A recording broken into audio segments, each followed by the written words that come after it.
Ah, a bucket van. Just imagine all the fun you can have with one of these. Picking cherries, painting your house, or even tree trimming. The sellers are asking $1,500 for it, which is potentially a killer deal if the van is in decent shape. About the van, it's a 1994 Ford E350 Econoline, but at this point, that's all I know about it. So let's see what we have. Alright, so my stepdad stumbled upon this van here for a pretty good price, and I am here to help him take a look at it and see if this thing is in good shape.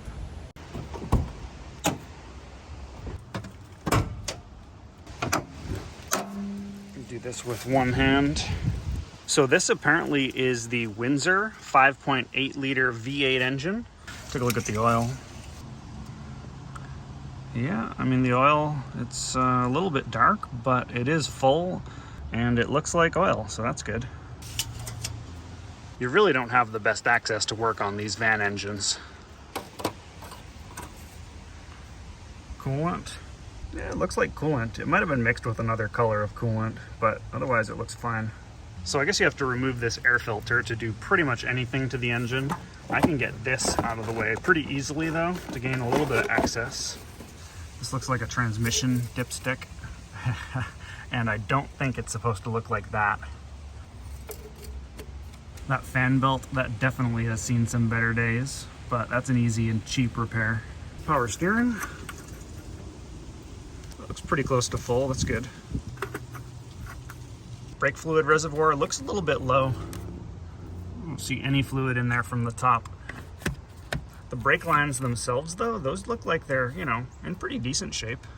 All right, I got the battery turned on. Let's see if we can start this thing up. It comes with not one, but 3 keys. Yeah, that's a little sus. I'm not sure what that's all about. All right, we got a blower on. Look at that, it starts right up.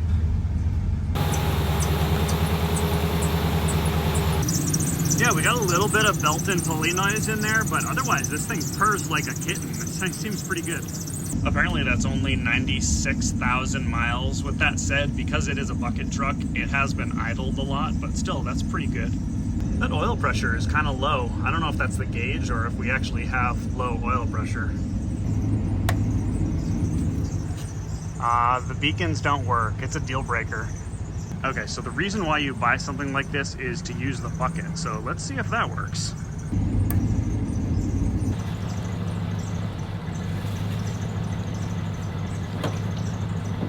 Okay, so I have never operated one of these before. Let's see, it says I'm subjecting myself to death or serious injury, but it sounds exciting to me. So I think I need to hold this button down and then raise. Oh, yeah. Okay, it's a little bouncy, but it works. The engine's at idle, so that might be the reason why. Inner boom, see if we can get this to extend. Yep, that works. And then rotation. Yep, this thing works. Fantastic.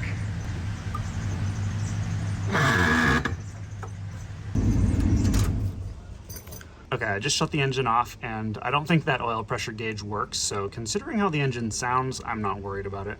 So the body on this thing, it's in pretty darn good shape. There's like very little rust. The tires back here, they're only a year old. Look at that tread, fantastic. They are a no-name brand, but that's fine. Tires on the front, yeah, they're all cracked, need to be replaced, but that's not so bad. So we got some fluid leaks, differentials leaking, the transmission was too, and the engine. You know, we got surface rust on things like the cross member here and the frame, but it's just that, it's only surface rust. It's actually not too bad. The brake lines back here are new as well. Yep, transmission's a bit oily. All right, this thing is a frickin' steal. I have told my stepdad he should buy it as quickly as possible before the sellers change their minds, because work vans go for a ton of money. And then when you add a working bucket onto that, I mean, the value of this thing is way, way higher than the $1,500 that they're asking for it. Yeah, so I think the plan is to get this towed to my house so that I can work on it for him, and then I'll get to use it.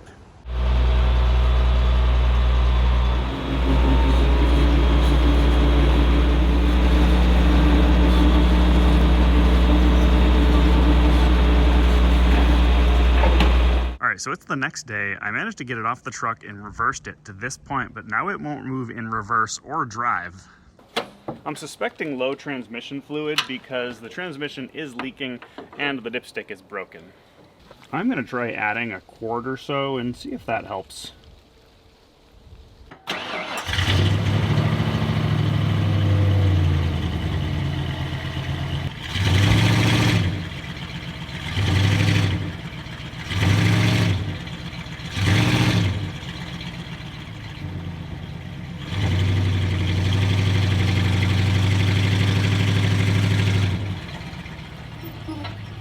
So if I give it enough gas, the wheel over here does start spinning, so the transmission's working. So maybe the wheel on this side is locked up, like the brakes or something?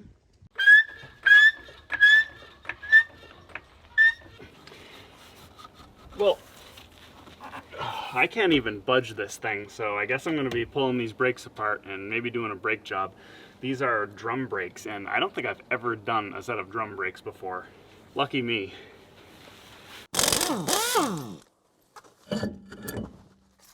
Look at that. You can see how new this tire is. It still has remnants of the tire sticker. So before I can remove the brake drum, I have to back off this adjusting screw back here. Luckily it is moving. That's really good news. I was worried it would be seized.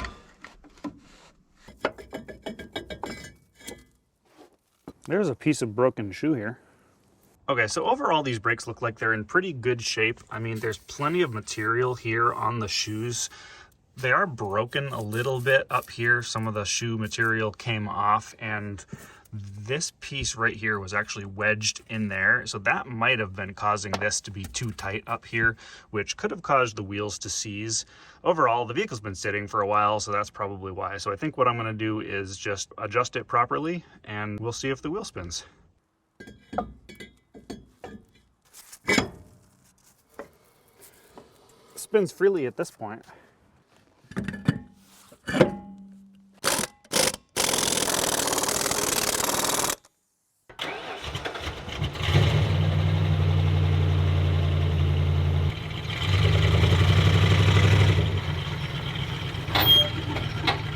Okay, so the fan belt in here is completely broken at this point, so that's the very first thing I need to deal with now.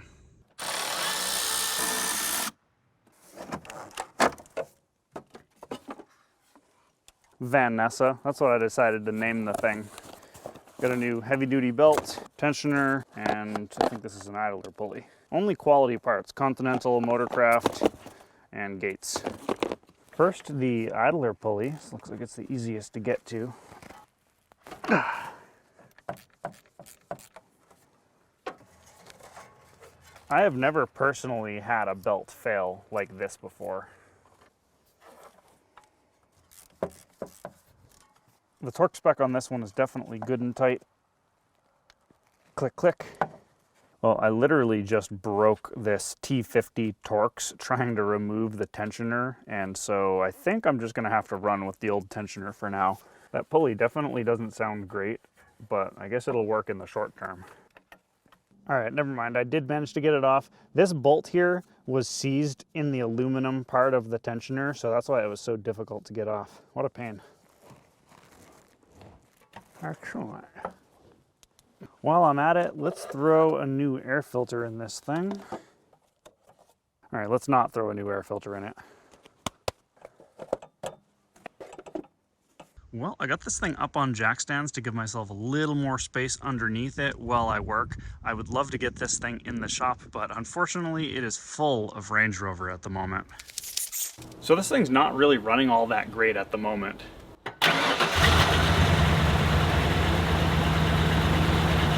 I don't know if you guys can hear it, but I can hear the fuel pump whining quite a bit.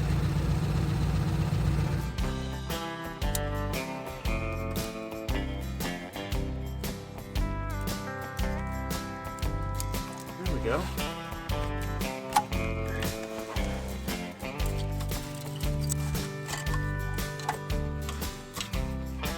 Okay, I'm curious to see how clogged this filter is. So the new one, I can blow through it really easily. The old filter, oh, It's very hard to blow through, and there's a lot of nasty brown crap coming out of it, so I think this filter really needed to be changed.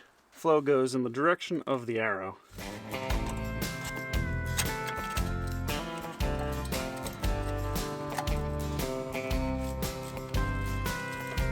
Next it's time to change the transmission fluid and filter, and figure out how to make a new dipstick. Okay, so this transmission doesn't have a drain plug, which means I have to just pull the pan off and try not to make too much of a mess. So I'm going to loosen the bolts a little bit without removing them. Oh, that's going to start dripping on me. This transmission fluid looks like almost completely black. I have never seen anything that bad looking, coming out of a transmission anyway. All right, I'm doing it. Remove the front bolt here.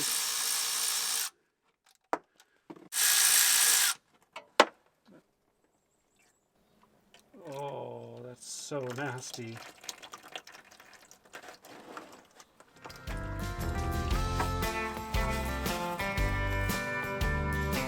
Well, there's the other end of the dipstick. I wonder if I can reuse any of it. It won't.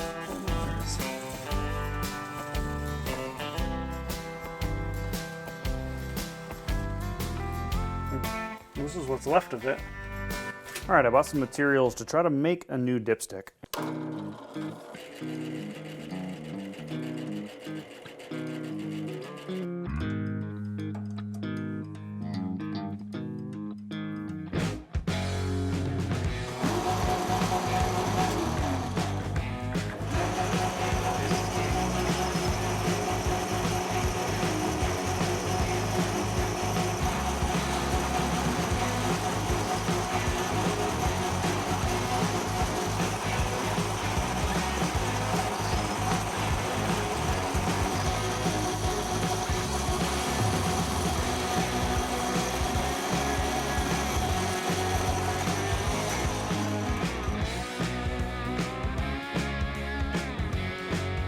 Looks good.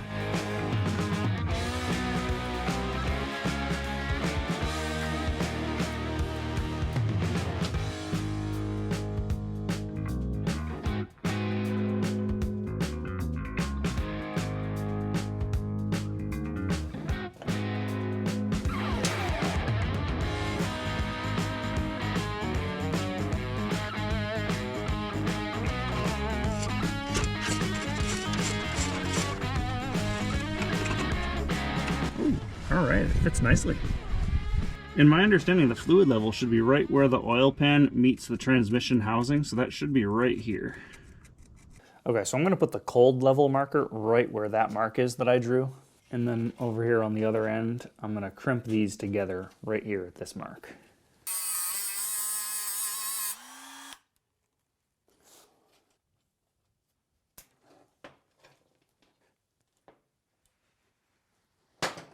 All right, well, there we go. So this on one end, and then I have the original dipstick measurement thingy on the other end, and it should be the right length.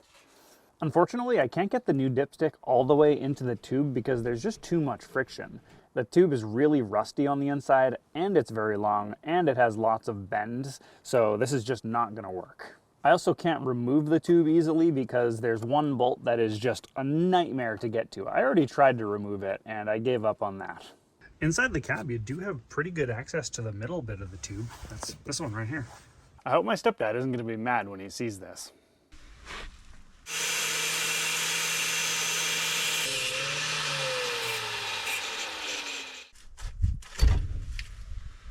All right, so this is going to be where the new transmission dipstick is. You'll have to pull this cover off here in the cab, but I'm okay with that.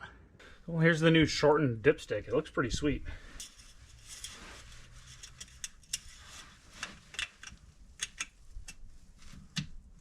That's awesome. And there it is, sticking out at what appears to be the right level. Got a nice new Wix transmission filter, and I cleaned out the oil pan very nicely.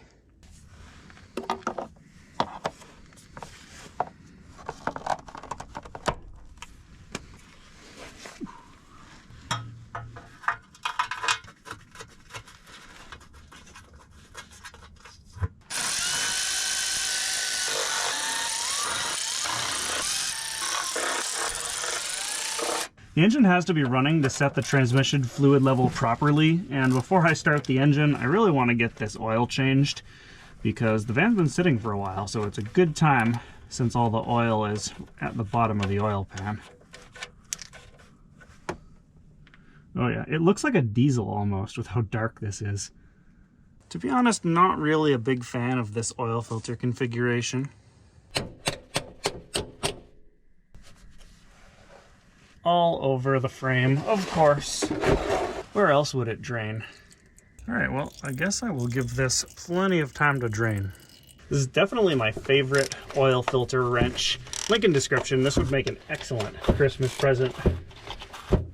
Works with pretty much all oil filters.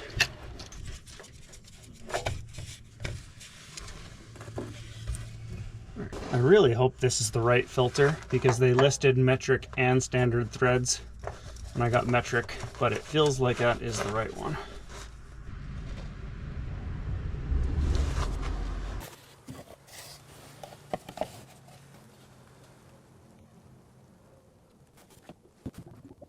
Yeah, we're using just a regular old full synthetic 5W30.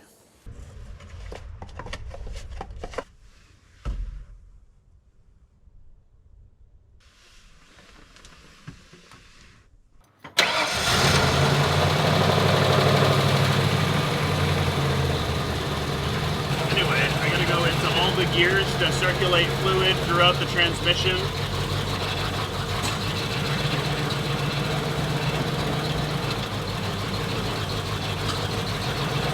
Now I can check the fluid level. Looks like we're still a little bit low. I'll add some more. Alright, finally it's the correct fluid level. I ended up adding like 2.5 gallons of fluid. I had no idea it would take that much.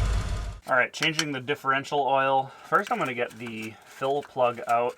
I believe this is a Dana 70 differential, which is actually pretty nice. All right. Fill plug's loose.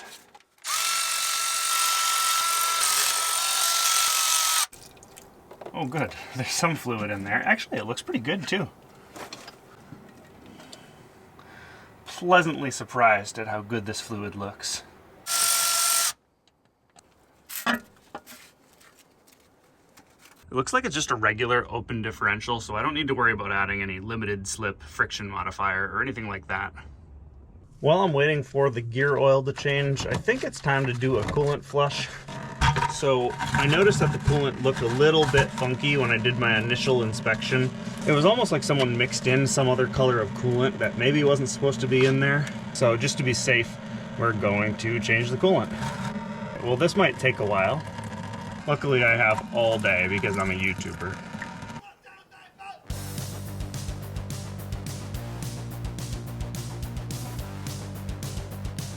Well, I got all the surfaces cleaned up here. And I'm going to try to put this on very carefully.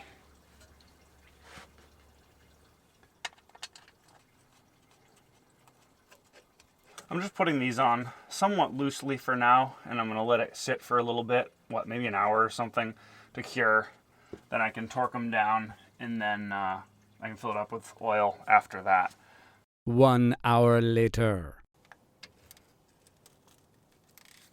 Okay, this cured even less than I expected, probably because it's so cold out, so I think I'm actually going to wait to do the final torquing until tomorrow or whenever it stops raining.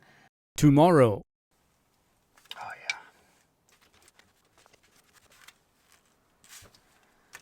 Full synthetic 75 W90.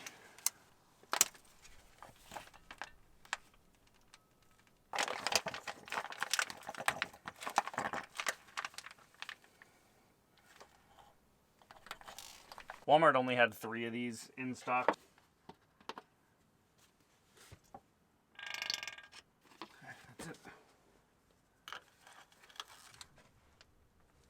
Look at how nasty it is inside the radiator. I think this is going to need a real good flush. I picked this stuff up. It's not sponsored and I've never used it before, so it'll be interesting to see how it works. Now I'm just going to fill it up with distilled water, and then I can run the engine for, it says to run it for at least 10 minutes. I'll probably run it for longer, get it pretty warm, and give this stuff a chance to get some work done.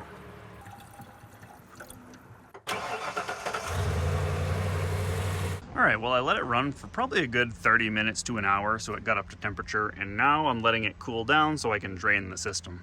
While I'm waiting, a couple of these hydraulic lines look like they're in pretty rough shape. These are the two lines that go from the pump into the valve body. I'm gonna start with the ones in here, right there, because those are the ones that are harder to get to. And then these ones over here, those are pretty easy to get to.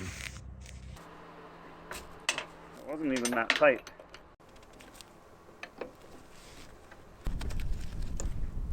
Look at that, got it out, fantastic.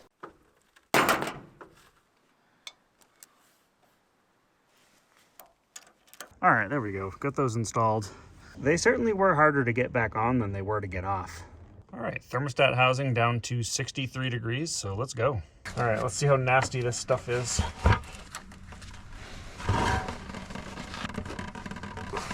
This is a before and after of the radiator flush. It looks like it may have removed a small amount of the yellow sludge, but not very much. All right, because there's so much gunk still in there, I bought another one. It's the same brand, but it was more expensive, so maybe this will do a better job. This one says that the product can remain in the system for up to 4 hours, whereas the other one said you could leave it in for days if you wanted to, so maybe this has some harsher chemicals in it and will hopefully do a better job.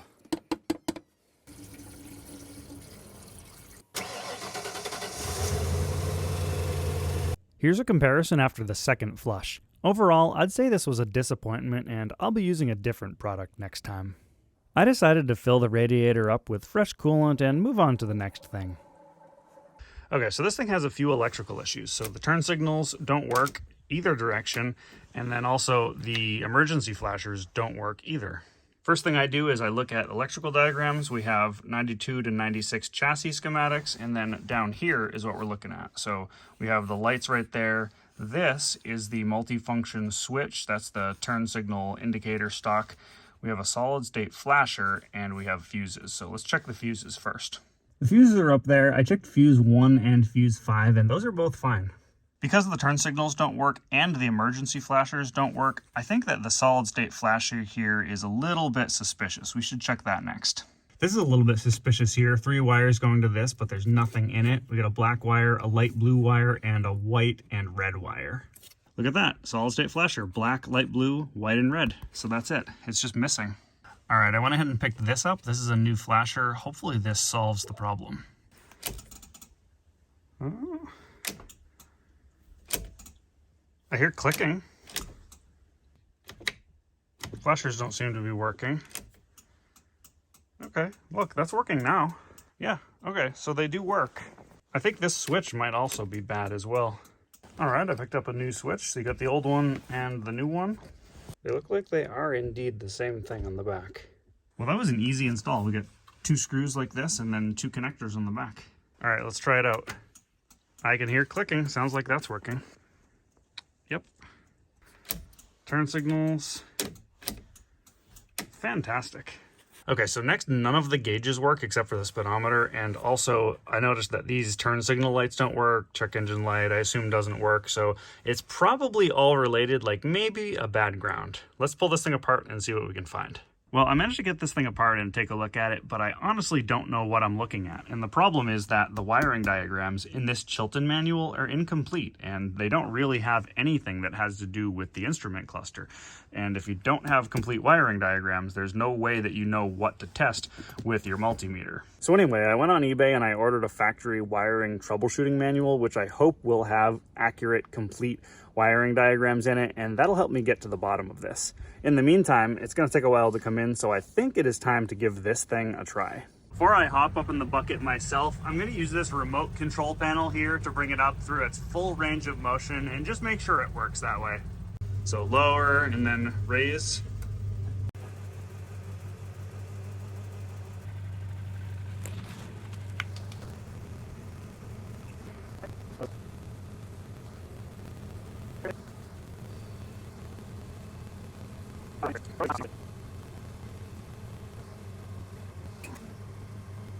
You can even lower it enough to the ground so that you can get in it from down here. Can you guys see the flex in the vehicle when I get in this? That's a little sketchy. All right, but I'm not tipping it over. Yeah, it's very bouncy.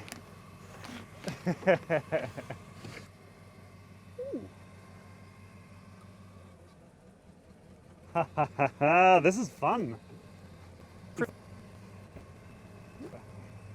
You can also operate multiple controls at the same time, which is cool. Sweet. Next, I decided to give myself the challenge of cutting a dead branch off of one of these big oak trees. All right. Did I mention that I'm afraid of heights?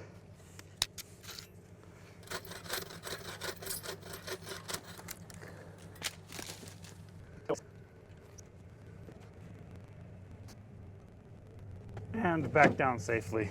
Well, I'll consider this a success. The van needs a little bit of love, but overall, I'd say it's a pretty good van. I'm leaving pretty soon for a rather adventurous cross-country road trip, and I don't know if I'll have the video out in time for Christmas, although that certainly is my goal. We'll see what happens. Either way, if you want, you can follow me on Instagram and see what I'm up to in real time. Thank you so much for watching, and we'll see you in the next video.